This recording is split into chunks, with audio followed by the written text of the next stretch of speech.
This is the 2016 Covenant Wraith Ambush set released by Mega Construx. It's the third Wraith and the most recent Wraith that Mega Construx have released for the Halo line. That means we're long overdue in my book for a new Wraith release, and if I had to put my money on something, I'd go with a banished Wraith for the Halo Infinite line, which would be absolutely fantastic. But that's not what we're here to talk about today. What we're here to talk about today is me making this Wraith have the ability to hover. I'm Brickman117, welcome back to the channel. Now let's get into it. So the first thing we're going to need to make this Covenant Wraith hover is a Covenant anti-gravity drive, which I just so happen to have right here. I know it doesn't look much, but I can assure you this is genuine Covenant technology. You're also going to need an anti-gravity drive docking plate for the Wraith to dock with. And I just so happen to have one of these too. And for those of you that are unfamiliar with how the Covenant anti-gravity technology works, I shall give you a quick demonstration. It's all rather simple. You just turn the docking plate on, install the gravity drive containment shielding, and then simply lower the drive carefully into place. Once the drive's engaged and stable, you can then remove the shielding very, very carefully not to disturb the drive, and then you're left with space magic. Just watching this drive float in front of my own eyes defies belief. It really is impressive. As soon as I saw this drive hovering in front of me, as if by magic, it really did blow my mind. This is the first time I've experienced something like this, and it was really exciting.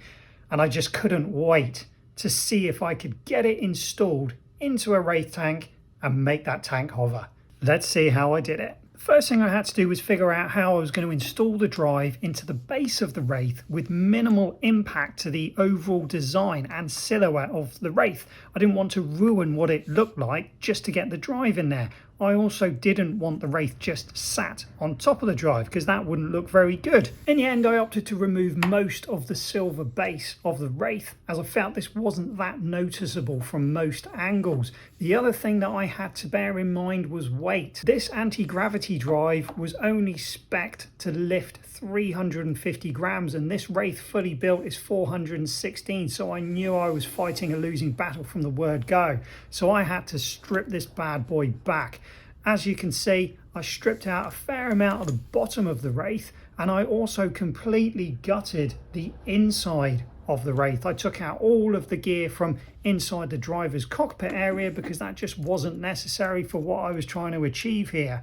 Thankfully, that got me just within tolerance of the weight limit. And the final thing I had to bear in mind was the Wraith's centre of gravity. Where that gravity drive is installed depends on how the Wraith hovers. Too far forward and the Wraith wants to tip back, too far back and the Wraith wants to tip forward. That's why the parts left underneath are where they are. They centre that drive. So when you sit the Wraith on top, the centre of gravity is just right to make it hover nice and level. So that's the Wraith done. Now I turn my efforts to the docking plate. I wanted to spruce it up just a little bit, so I decided to give it a border by simply making a brick-built square topped off with some nice smooth black tiles. But I also wanted to make it a bit more fancy and add some lighting. So I got the chance to use these LED lights that I bought for the Ultimate AA gun mock.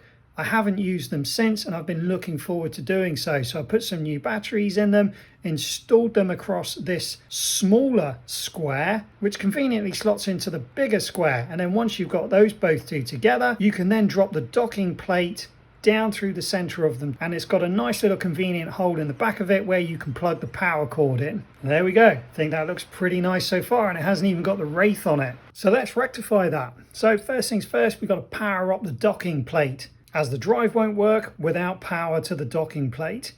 Next up, let's turn the lights on just to make it look a little fancy. Next up, we need to add the drive gravity shielding, install the drive, remove the shielding, and then the moment of truth, add the Wraith.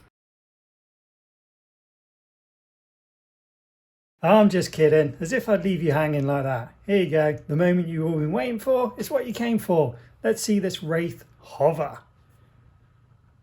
So you do have to be super careful when you apply the Wraith to the drive. If you upset the drive too much, it will just snap down on the plate. And if you don't put the Wraith perfectly balanced, side to side, front to back. It wants to try and topple over as well. So you do have to be careful, but once it's on there, it's worth it. And so here it is, the hovering Mega Construx Wraith. I have to say, as cool as it looks on camera, it looks so much better in real life. It's absolutely mesmerizing. I literally cannot stop watching it just float around. It doesn't look real. When it's in front of you, your mind can't accept it as real because it knows it shouldn't be able to hover. And whilst I know this technology has been around for years, it's the first time I've ever played with it. And I must say, I'm really looking forward to trying to incorporate this into some other builds. I don't know what it will work on. I'll have to weigh a few sets to see what I can come up with. But I'm really looking forward to producing some more of these in the future. Let me know what you think about this. I think it's a great idea. I think it makes a really good display piece and shows off this Wraith tank so much better than it just stood there statically. It's also worth mentioning you can just push the Wraith to speed up or slow down the spin. And if you don't want it to spin, you can just have it. It will just sit stationary, completely static. So as always, let me know what you think in the comments below. Did you enjoy this video? Would you like me to make some more? Thanks for watching. Don't forget to subscribe, and we'll see you next time.